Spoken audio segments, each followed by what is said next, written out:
Jai Swaminarayan, Om Namo Narayanaya, Namaste. Welcome back as we walk through some of the lectures of Swami Vivekananda. And we're going to read today his views on an Upanishad. This is a class delivered in 1896 in New York entitled The Mundaka Upanishads. In the last lecture, we read one of the Upanishads. Today we're going to read another, the Mundaka Upanishad. Brahma was the first of the Devas, the lord of the cycle, and its protector. He gave this knowledge of Brahma, which is the essence of all knowledge, to his son Atharvan. The latter handed over to his son Angiras, then to his son Bharadvaja, and so on. There was a man named Shanaka, a very rich man, who went to this Angiras as a learner. He approached the teacher and asked him a question. "Tell me, sir, what is that which, being known, everything else is known?" One knowledge is superior, and the other is inferior. The Rig Veda is the name of one of the different parts of the Vedas. Shiksha is the name of another part. All different sciences are inferior. What is the supreme science? That is the only science, the supreme science, by which we reach the unchangeable one. But that cannot be seen, cannot be sensed, cannot be specified. Without color, without eyes, without ears, without nose, without feet, the eternal, the omnipresent, the omnipenetrating, the absolute, he from whom everything comes. The sages see him, and that is the supreme knowledge. Just as the Urnabi, a species of spider, creates a thread out of his own body and takes it back, just as the plants grow by their own nature, and all these things are yet separate and apparently different. The hair is, as it were, different from the other parts of a man's body, yet they are all hairs, and they are all parts of the same body, for example. So from this unchangeable one has come this universe. First out of Brahman comes the knowledge of desire, and from that comes the manifestation of the Creator, or the golden womb. From that comes intelligence, from that matter, and all these different worlds. This is the truth, that for those who want to come to salvation or attain to other enjoyments, various ways are told in the Vedas. The Mundaka Upanishad goes on to say how they will reach these blessings.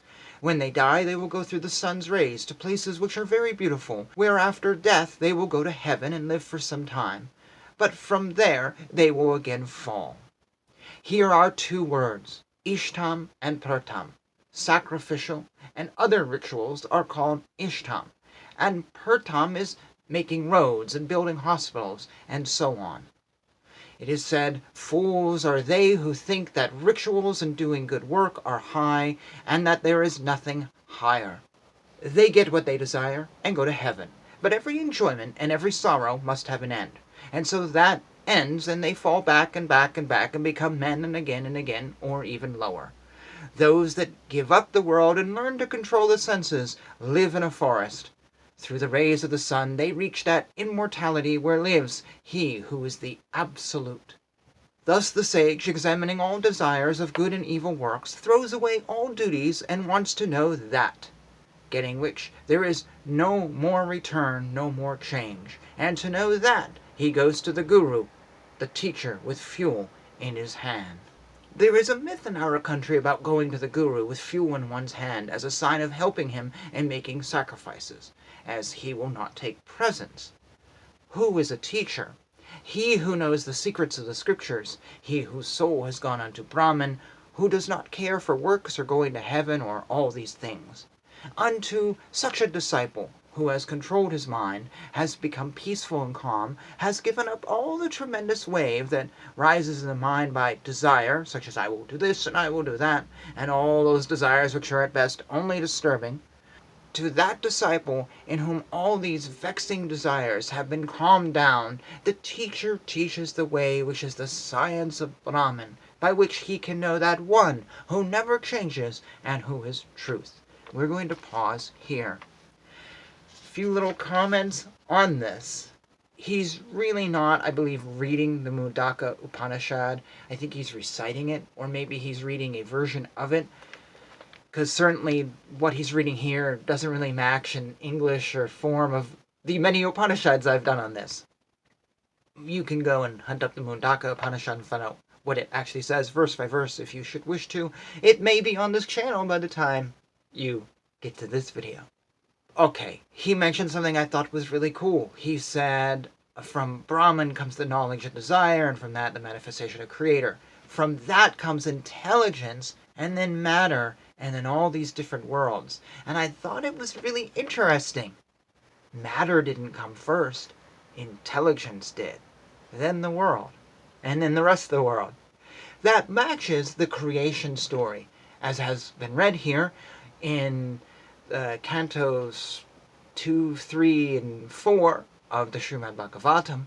It wasn't like, here's a thing, and then we're going to give life to the thing. No.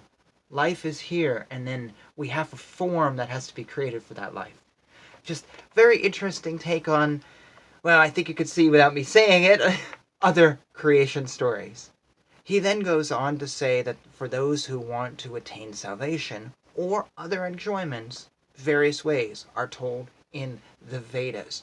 Remember, this is before Swami Prabhupada translated so much and brought so much information to the West. So at that point, I don't know if there'd been any Srimad Bhagavatam that was translated for the general public. There was translations, I know, in 1896 of the Vedas, or they were beginning to happen. Hard to find, though. These would have been books that wouldn't have been at your local bookstore. Or you could have found them and ordered them from abroad, along with maybe some of the Upanishads and a lot of stuff. Stuff was being translated at a very intense rate these days. But it's interesting to see him say, where can you find this info? In the Vedas. In the Vedas. And I think today, a lot of teachers, and this kind of goes back to the beginning of this video, a lot of teachers don't say that. What do they say? Go to the Bhagavad Gita. Okay, that's good. Now come to me and I will interpret everything for you. I see teachers out there who actually do not encourage reading the Vedas. I don't even think they've read it, so I don't think they want anyone else to. But it's interesting, he's saying right here, that's your key, to go to the Vedas. So there it is, the source of all wisdom is in the Vedas. So we need not ignore them, even if we have many other books like the Srimad Bhagavatam, the Vachanamrut, the whatever, the Agamas. The Vedas are really important, and even if we don't read them, which a lot of us aren't actually going to because they're long and complicated or hard to get, we need to not stop honoring them. They are the source literature for the rest of this. We wouldn't have the Bhagavad Gita. We wouldn't have the Vachanamrut. We wouldn't have anything else if we didn't have the Vedas. So even if we don't read those, we must never forget them. There was one problem with something he said here, and that is a translation issue that, this is a pet peeve of mine, and I know what he was doing, but it bothers me a lot. He was taking words and using the English translation of a Sanskrit idea. The problem is the English translation has a very definitive definition. It also has a cultural definition, and that's not what he means here. He says, so these people we were talking about who want other things, they will go to heaven and live for some time, but then they fall again. And he says that a couple times, they'll get what they desire and go to heaven, but for every enjoyment and every sorrow, there is an end, and so they will fall back to earth. Well, he's talking about reincarnation, obviously, and heaven is a faraway place that you can go for a while and enjoy what you want and then come back. This is talked about in the Upanishads and Srimad Bhagavatam, I believe. It's a very basic idea, the Sanatana Dharma. You'll come back, you'll do it again. Whatever, we know this. But heaven is not the word he should be using. First of all, there is not one place. You don't go to just one place, and when you reach enlightenment or whatever in this life, that's it, and everyone goes there, and then we all fall down. No, there's many places, lots of places and lokas, and There's one Upanishad, is it the Sarva Upanishad, that actually says there's like 17 variations of enlightenment, or there's lots of places you can go. I might have the number wrong, and the Upanishad, but there's one that I have read that literally gives you all these things that can happen. But to talk heaven, well, heaven is the definitive place as described by Christian. And it is a single location. There's not multiple heavens, and it is ruled over by God. Some people will say there's angels as harps, and everyone has a pure body, and you stay there forever. You never leave. That's the whole thing with heaven. You never leave. Or hell. There's one hell. Everyone goes there. You never leave. So for him to say, well, you go to heaven, and then at some point you fall back, well, that's not what heaven means. That's not how heaven works. There's also the literalists, who when you say heaven, they're like, oh yes, that is described in the book of Revelations, and it looks like this, and it looks like, and there's only X amount of people who are in it. That's not what he's describing. Again, no one goes to this heaven that's made of gold and then at some point leaves. The way we think of heaven casually in random conversation may be very different based on whether we are a Mormon or a Baptist. I think there's one religion, maybe it's the Mormons, where you can go to other planets. Or maybe you're studying something like the Urantia book that believes in Jesus and also aliens that zoom back and forth from the moon. So there's a casual definition of heaven that we all have, and then there's the authoritative definitions that you'll find the Catholic Church has a definition, whatever. None of that matches here. So when he says heaven, he's really not using, for me, the right word. He's using a word with such strong connotations, and none of them match what he's talking about. And it really bugs me. It bugs me a lot. It's one of my pet peeves. And I always say we need to decolonize the language. And I've been accused of, oh, you're a racist and you're a woke progressive and that's just bullshit. No. It means we have to start using the Sanskrit again to stop using Christian words that don't have the meaning that someone wants them to mean. When he's talking about heaven and he goes, well, you can fall out of heaven and you can come back to earth. You tell that to a Catholic and watch them go, whoa, I don't think so.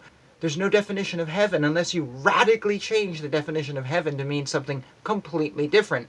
And when you do that, now there's no heaven. There's no definition that if you have no heaven and heaven means anything you want, heaven is a place on earth, as the song goes, then it becomes meaningless. We have to have meanings to words. Otherwise, we really won't be able to communicate. So I say we need to ignore what he's done and go, okay, thank you, Swami. We know what you were doing, but it's time to take back the original Sanskrit. It's time to take back the words that would have been used in Balat, the words that you would use in Hindi or whatever. It's time to use those words. It's not about being racist, not about being anything. It's about being clear of the ideas. Because if I'm telling someone about Hinduism and I mention, we go to heaven. Oh, wow, that means Jesus, and I'm going to meet Jesus, and this is great, and oh, you know, all this stuff. Well, maybe you will, but it's not like that. And people get the wrong idea, and then their worship becomes wrong, and their prayers become wrong, and they form this idea around something that's wrong. This is my pet peeve. We need to work the language and move on and not use these words. Much like the word Hinduism and Sanatana Dharma. We should use Sanatana Dharma instead of Hinduism. I go back and forth. I've been criticized for this, but I do it deliberately. There are times that I think Hinduism is the more common and acceptable word for most people. I get you in the door, we talk about Hinduism. I actually find a lot of people Google this channel because they put in Hinduism. If I never said that word, I wouldn't get those folks. I'm changing the word based on the context. But in this case, there is no context to use the word heaven. We need to move on from that. Forgive him, say, we know what you're doing, but it's time to use the best words we can use. And if it means teaching someone a new word, well, we use Sanskrit all the time in this culture. Mudra, yoga, we've learned these words. We can learn a few others. But we know he was trying to simplify a religion for people that wouldn't conceive of a heaven of different planets and places and here and there. They wouldn't know what to do with that. So he was making it something they could relate to. A bridge, and that's good. We should do this. But once you come across the bridge, let's now teach you the real thing. It makes me sad because then other people repeat. I've literally seen in blogs people say There is a heaven mentioned in Hindu literature, there's a heaven mentioned in Christianity, therefore they are the same thing. And I've literally then seen people say all of Hinduism points to Jesus. Jesus is Lord Vishnu, he is Krishna, and the Bible is the new Vedas. We should all read the Bible, and the old Vedas are like the Old Testament. They're just old stuff. I've literally seen that, because they're like, well, they both mention heaven. They both mention the Son of God. They're the same. But they're not. They're not. And it does an injustice to both things. And it does an injustice to our own spirituality. So, big pet peeve of mine. I rant on this more frequently than not, because it's a huge thing of trying to find accurate stuff. Yes, we may do things that are wrong unknowingly, but if we know what we're doing is wrong, we should try to change it. I just think so, because that's how we grow, that's how we become better. And yeah, we may fail, but you know, it's like regulative principles. You work at it, you work at it, you work at it. Okay, that's enough rambling from me. I could probably go on and on and on about this. And some of you may agree, some of you may disagree. That's what the comments are for, and I read everything and I do respond. Next time we'll pick up this talk by Swami Vivekananda and keep going with it, and I have a bunch more. We're going to be covering a nice little chunk of his stuff. I hope you enjoy this excursion. Even if you skip over my rambles, that's fair. So until next time, Jai Shri Krishna, Jai Shri Swami Narayan, Hare Krishna, Krishna Krishna, Hare Hare, Hare Rama, Rama Rama, Hare Hare.